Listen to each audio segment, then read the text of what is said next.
Hi, I'm Scott Rickel. Welcome back to the Hegg blog. This week we're going to talk a little bit about closing costs, so what they are and how they apply to your transaction. And of course, if you were looking at this from the standpoint of a buyer or a seller, they're going to be completely different things. One popular thing in our market right now is that buyers are asking sellers to pay up to 3% of their closing costs. Now, both sides always have costs to close a transaction. On the buyer's side, some of the bigger items would be, of course, an underwriting fee from their lender. If this is of course, if it's a cash transaction, the closing costs are greatly reduced. Most of the closing costs on the buying side comes from the lender. Things like underwriting, the origination fee, the appraisal, credit report, a few other miscellaneous filing things, but it typically comes out somewhere around 3% on the buying side. Now, sellers sometimes don't realize that they have their own closing costs too, even though they're not working with a lender. There's some things that they have to pay too. Of course, there is if they're using a realtor, there would be a marketing fee. There is sales tax on the marketing fee. The title office comes into play, and people sometimes forget that they are paying for services from the title office that benefit both sides.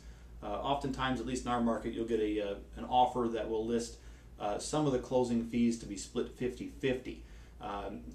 Shouldn't really interpret that as you paying something for the buyer, because the things that the title office does benefit both sides. The two things that are charged from there is the title insurance, and of course that ensures that you have a fair and marketable title. There's no encumbrances on there. They'll check the buyers out to make sure that they don't have anything, any judgments against them or against the seller for that matter too.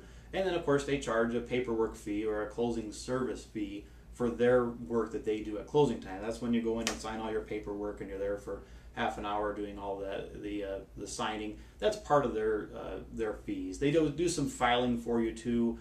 They file the deed with the county. The county charges you 0.1% of the sales price of the house on the selling side. But both sides have closing costs, and I think sometimes people get a little confused as to what's normal for a seller to pay regardless of what the buyer negotiated versus paying 3% for them. So it's important to note that you're always going to have something to pay to close the transaction, whether the buyer asks for it or not. So keep that in mind. Your realtor can of course help you budget for what those figures are going to be at the end, and you'll know exactly what you're going to walk away with. So thanks for tuning in. We'll talk to you next week.